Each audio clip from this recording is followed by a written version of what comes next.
హల్లెలూయా హల్లెలూయా హల్లెలూయా. ఇది సమయం, ఓ మీరు మన్నా సమయం, ఉదయకాలపు బంగారు వాక్య వాగ్దాన సమయం. ఆదరించి బలపరచే ఓ మేరు మన్నా, మార్గం చూపి నడిపించే ఓ మేరు మన్నా, వాక్య వాగ్దాన సమయం, ఓ మేరు మన్నా సమయం. Praise the Lord. Good morning. ఓ మీరు మన్నా ఈరోజు బంగారు వాక్య వాగ్దానానికి స్వాగతం. ఎలా ఉన్నారు? మహిమగల దేవుడు మనలందరినీ కూడా ఆశీర్వాదకరంగా దీవెనకరంగా ఉంచాలని ఆశపడుతూ ఉన్నారు. పిల్లరా, మనము దీవించబడాలి అంటే ప్రభునకు మనం నమ్మకస్తులముగా ప్రభులో జీవించాలి అండి. పిల్లరా, మరి ఈ దినం ప్రభు మనతో మాట్లాడుచున్న మాటలు వాగ్దానాలు మనం విందాము. పునరుత్థాన దినం, పరిశుద్ధ దినం కాబట్టి ప్రభు సన్నిధిలో కనపడడానికి అందరూ సిద్ధపడుతున్నారని నమ్ముచూ ఉన్నాను. మరి ఇంకా చివరి దినాలలో, ఈ సంవత్సరము ఆఖరి దినాలలో మనం ఉన్నాం కాబట్టి మనము దేవుని మందిరానికి వెళ్ళి మరి మన యొక్క తీర్మానాలు మనము చేసుకుంటూ ప్రభు సన్నిధిలో ఒక మంచి తీర్మానాలతో మనం సిద్ధపడాలని చెప్పి మనం చేస్తూ ఉన్నాను. పిల్లర, యెషయా గ్రంథం 6వ అధ్యాయం 1వ వచనం ఈ రీతిగా సెలవిస్తూ ఉంది. ఆయన చొక్కా ఎంచులు దేవాలయము నిండుకొనెను. Isaiah 6:1 The train of his robe filled the temple. దేవునికి మహిమ కలుగును గాక. పిల్లరా, మందిరంలో దేవుని యొక్క మహిమ నిండి ఉన్నట్లుగా ఇక్కడ మనం చూస్తూ ఉన్నాం. అవునండి, పరిశుద్ధుడైన దేవుని యొక్క సన్నిధి ఎల్లప్పుడూ కూడా ఆయన యొక్క మందిరంలో ఉంటుందని చెప్పి దేవుని యొక్క వాగ్దానమై ఉంటుందండి. ఆయన అంగి అంచులు దేవాలయమును నిండుకొని ఉండేను అన్నమాట మనం చూస్తూ ఉన్నాం. అంటే ప్రియ దేవుని బిడ్డలారా, పరిశుద్ధుడైన దేవుని యొక్క సన్నిధి, మరి ఆయన మహిమ మరి మందిరాల్లో తప్పక ఉంటుందండి. దేవుని యొక్క సన్నిధిని అనుభవించాలి అంటే మనము తప్పకుండా మందిరంలో కనబడి తీరాలండి. అందుకే కదా ఒక నియమాన్ని పెట్టాడు, మనము సమాజంగా మందిరాల్లో కూడటం మీరు మానొద్దు అని చెప్పేసి దేవుని యొక్క వాక్యం మనకు ఒక నియమం ఇచ్చిందండి.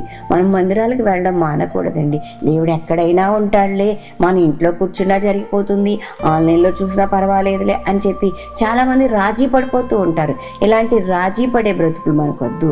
ఇది చేసే పని ఎవరు అంటే అపవాది అండి. వాడు ఏం చేస్తాడంటే పర్వాలేదులే, ఎందుకు అక్కడి వరకు వెళ్ళడం, ఇక్కడ కూడా వినబడుతుంది కదా అని చాలా మరి చాకచక్యంగా మనల్ని మభ్యపెడుతూ ఉంటాడు.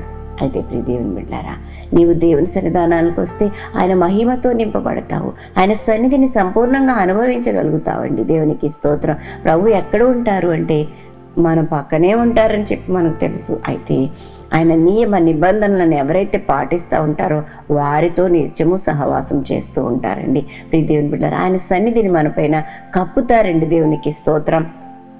మనం కనుక మనం రక్తస్రావం కలిగిన స్త్రీని ఆలోచన చేసినట్లయితే జనసమూహం యేసయ్య చుట్టూ ఉంటే తను చాలా ఆ రోగము పోవాలని చెప్పి వైద్యుల చేత తిప్పలు పడి ఇక వలన కాదు అని చెప్పేసి ప్రియులరా ఆ దేవుని యొక్క గొప్పతనాన్ని విని, యేసు యొక్క గొప్పతనాన్ని విని, మహిమలు అద్భుత కార్యాలు ఆయన సన్నిధానానికి వెళితే జరుగుతున్నాయన్న సంగతిని గ్రహించి ప్రియులరా, ఇంత జన సమూహంలో నా యొక్క రోగాన్ని చెప్పుకోవడానికి కూడా మరి చెప్పుకునే రోగం కాదే, కాబట్టి రహస్యంగా వెళ్ళి ఆయన యొక్క అంగీని ముట్టుకుని నేను స్వస్థపరచబడతాననే గొప్ప బహు విశ్వాసంతో ప్రీతిని బిడ్డలారా ఆ జన సమూహంలో మాట్లాడకుండా వెళ్ళి నెమ్మదిగా ఒక ఉద్దేశం చొప్పున ఆయన యొక్క వస్త్రాపు చెంగును ముట్టుకోగానే ఆయనలో నుంచి ప్రభావం వెళ్ళింది.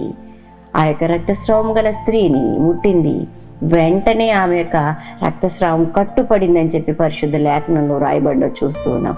వెంటనే ప్రభు అన్నారు, ఎవరు నన్ను ముట్టుకున్నది అంటే చాలామంది చుట్టూ ఉన్న ప్రజలందరూ ఆయన మీద పడుతూ ఉన్నప్పుడు శిష్యులు అన్నారు, ప్రభు ఇంత జన సమూహం నీ మీద పడుతున్నారు కదా, వీళ్ళు ఎవరో ఒకళ్ళు ముట్టుకుని ఉంటారంటే ఆయన అన్నాడు కదా, అలా కాదు, మరి ఉద్దేశపూర్వకంగా ఏదో మేలు అనుభవించాలని చెప్పి ఎవరో నన్ను ముట్టుకున్నారు ఎవరు అన్నప్పుడు వెంటనే ఆమె ఎదురుగా వచ్చింది, ఒప్పుకుంది. ప్రియ దేవుని బిడ్డలారా, కుమారి నీ విశ్వాసం నిన్ను స్వస్థపరిచింది అని చెప్పి ఆయన చెప్పడం మనం చూస్తున్నాం. ప్రియ దేవుని బిడ్డలారా, సమాధానం అనుగ్రహించబడింది విశ్వాసం వలన. ప్రియులారా, స్వస్థత అనుగ్రహించబడింది. ఎవరైతే ఆయన మందిరాల్లోకి వస్తారో ప్రియులారా, ఆయన మందిరంలో కనబడతారో వారు ఆయన మహిమను అనుభవిస్తారు. మేలుతో మిమ్మల్ని తృప్తిపరుస్తాడు ప్రభు. స్వస్థత శీఘ్రమే మీకు లభిస్తుంది. అద్భుత కార్యాలు మీకు పట్ల జరుగుతాయని చెప్పడానికి ఏమాత్రము సందేహించట్లేదు. కాబట్టి ప్రియులారా, మేలు కావాలా, అద్భుతం జరగాల, ఆయన సన్నిధిలో నీవు కనపడు. ఆయన మహిమ షకీనా మేఘము చేత, ఆయన మహిమ చేత మనం నింపబడాలి, కప్పబడాలని తెలియజేస్తూ ఉన్నాను. అలాంటి అనుభూతిని, అలాంటి ఆశ్చర్యకరమైన కార్యాలను మీరు అనుభవించి ఆశీర్వదించబడాలని, ఈ పునరుత్థాన దినమందు తప్పక ఆయన మందిరంలో కనబడి దీవించబడాలని తెలియజేస్తూ, పరిశుద్ధాత్మదేవుడు ఆ రీతిగా మిమ్మల్ని సిద్ధపరిచి, స్థిరపరిచి, నడిపించి ఆశీర్వదించునుగాక. ఆమీన్. ప్రియ దేవుని బిడ్డలారా, ఈ దినం బర్త్డేస్, వెడ్డింగ్ యానివర్సరీస్ జరిపించుకొచ్చిన వారికి శుభాలు తెలియజేస్తున్నాను. ఈ నూతన వస్త్రంలో నూతనమైన దీవెనలు ప్రభు మీకు ప్రసాదించునుగాక. మీ కొరకు ఒక వాగ్దానం జ్ఞాపకం చేస్తాను. 1 సమూయేలు గ్రంథం 17వ అధ్యాయం 47వ వచనము. యుద్ధము యెహోవాదే, దేవునికి మహిమ కలుగునుగాక. The battle is the lord. మీరేమి భయపడవలసిన పని లేదు. ఈ నూతన సంవత్సరంలో శత్రువులు ఎవరున్నప్పటికీ కూడా వాళ్ళందరి పక్షంగా యుద్ధం చేయవాడు నా ప్రభువు. ఆ దివ్యమైన ఆశీస్సులు అనుభవించండి, దీవించబడండి. ప్రార్థన చేస్తాను, నాతో ఏకీభవించండి. ప్రభువానికి వందనాలు చెల్లిస్తున్నాను. మహిమగల దేవుడుగా నువ్వు మాతో ఉన్నావు, మాలో ఉన్నావు, మమ్మల్ని నడిపిస్తున్నావు తండ్రి. నీకు స్తోత్రాలయ్యా. నా దేవుడు ప్రభా, నాయన నీకు వందనాలు. మా బిడ్డలను ప్రభా, నాయన తండ్రి, నీ వాక్కు చేత దర్శించి దీవిస్తున్నావు. నీ షకీనా మేఘం చేత కప్పుచున్నావు. నీ యొక్క చొక్కాయి అంచులు మందిరం అంతా నిండుకొని ఉన్నాయి. నువ్వు మహిమతో మందిరాన్ని నింపుతున్నావు ప్రభా. నాయన ఆ మహిమను అనుభవించడానికి మేము ఎల్లప్పుడూ సిద్ధంగా ఉండడానికి, నీ పాదాల చెంత రాగలగటానికి ప్రభా, నువ్వు చేసే మేలును అనుభవించగలగటానికి, స్వస్థత కార్యాలు, అద్భుత కార్యాలు ప్రభా మేము నాయనా తండ్రి పొందుకోగలగడానికి సహాయం చేయండి. వెంటనే ప్రతి ఒక్కరి జీవితంలో మేలు చేత తృప్తిపరచమని వేడుకుంటున్నాను ప్రభా. గడవరి దినాలలో ఈ సంవత్సరాంతంలో మేము ఉన్నాం తండ్రి. నేను ఈ సంవత్సరం అంతా మమ్మల్ని కాపాడుతూ వస్తున్నందుకు నీకు వందనాలు చెల్లిస్తున్నాను. నీ ప్రేమ అపారము తండ్రి, నీకు వందనాలు. మా బిడ్డలను ఆశీర్వదించండి, దీవించండి ప్రభా. నాయనా తండ్రి, దిన దీవెనలన్నీ బిడ్డలకు అనుగ్రహించండి. ప్రయాణాల్లో, పనులలో, ఉద్యోగ ధర్మాలు నిర్వర్తించడంలో మీ సన్ని తోడుగా ఉంచండి. ఇంకా ఎవరైనా ఈ దినాన్ని బట్టి నాయన చీకులో, చింతలో, వ్యాధిలో, కష్టంలో, ఇరుకులు, ఇబ్బందులు ఉంటే విడిపించి రక్షించినాయన మహిమ పొందుకోమని, మీరే పోషకుడుగా, సంరక్షకుడుగా, ఆలోచనకర్తగా ఉండండి. ఆయుష్, ఆరోగ్యం, గౌరవ ప్రభావంతో నింపి నడిపించమని యేసు నామమున అడిగి వేడుకుంటూ ప్రార్థన చేయుచున్నాం తండ్రి. ఆమేన్. మన తండ్రి దేవుని ప్రేమ, కుమారుడైన యేసుక్రీస్తు కృప, పరిశుద్ధాత్మ దేవదేవుని సహవాసం బిడ్డలెల్లరికూ సదా తోడై ఉండునుగాక. ఆమేన్, ఆమేన్, ఆమేన్. Have a great day. God bless you all.